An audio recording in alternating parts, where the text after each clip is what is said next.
I watch episode 72 of Pokémon every year because I watch every episode of Pokémon every year. In episode 72, Go West Young Meowth, Old Meowth returns west. Back in Pallet, Ash and friends are invited to the Hollywood premiere of the Pokémon movie from the previous episode. Once again ignoring his training weeks before the Pokémon League, Ash decides to watch a movie. Despite being handed the invitation directly, Mr. Mime was again Mr. Left Behind. Already on the West Coast, two of the villains also seek the spotlight, but their third is tired of Tinseltown. Unlike its forehead, its upbringing was not charmed. Young Meowth had nothing. No name, home, friends, nor food. After mistaking rice balls for donuts, it was strung up and made an example of to instill the importance of punishing the hungry and homeless. Another talking cat Pokémon with an anti-human origin story. Still hanged, Meowth was forced to watch more propaganda aimed at children. In the movie, it saw one of its own for the first time enjoying the things that it was punished for dreaming of. Representation matters. Emboldened by the arts, young Meowth goes west. Not for a taste of fame, but for a taste of actual food.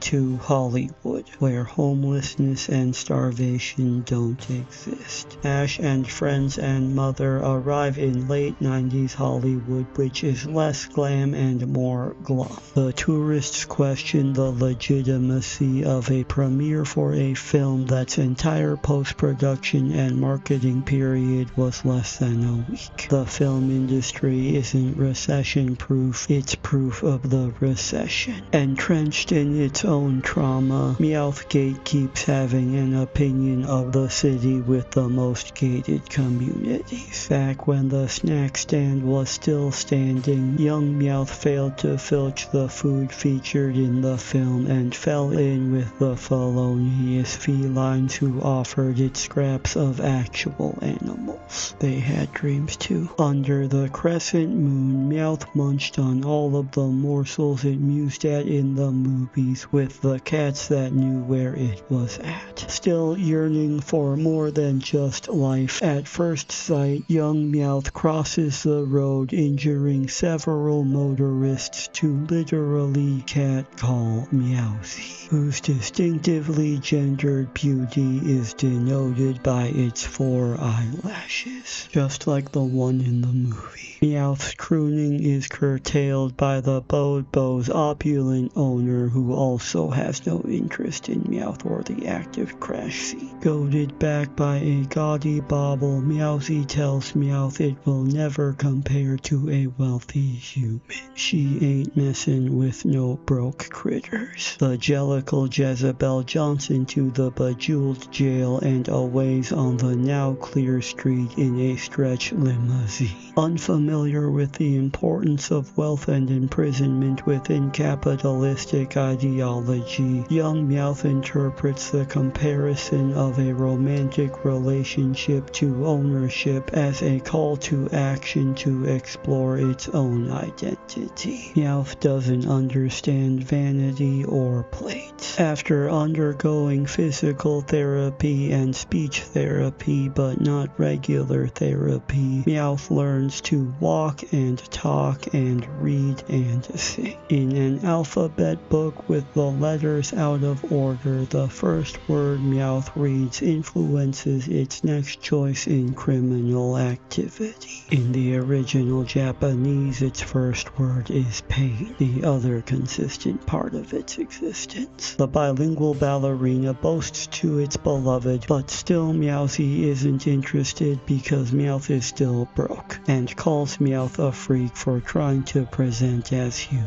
Meowth let Meowthy decide what it was and became radicalized by rejection, leaving the City of Angels to capture and own all who it deems less than. The past catches up to the present, with the old crew of kitties calling on Meowth to come back so that they can exploit its ability to code switch. Meowth declines, but the city itself is in decline. Its Pokeball dejeweled, Meowthy was abandoned and left to make the same choices Meowth had to. The Dream Factory is the junkyard of reality. Going full White Knight, Meowth offers to free Meowthy from a gang that let it leave the first time without incident. Evening the odds, the humans introduce themselves to the group of Pokémon only with the same level of flourish as they would any other community. They do not attempt to capture the wild Meowth or Persian, they're just there to support a friend.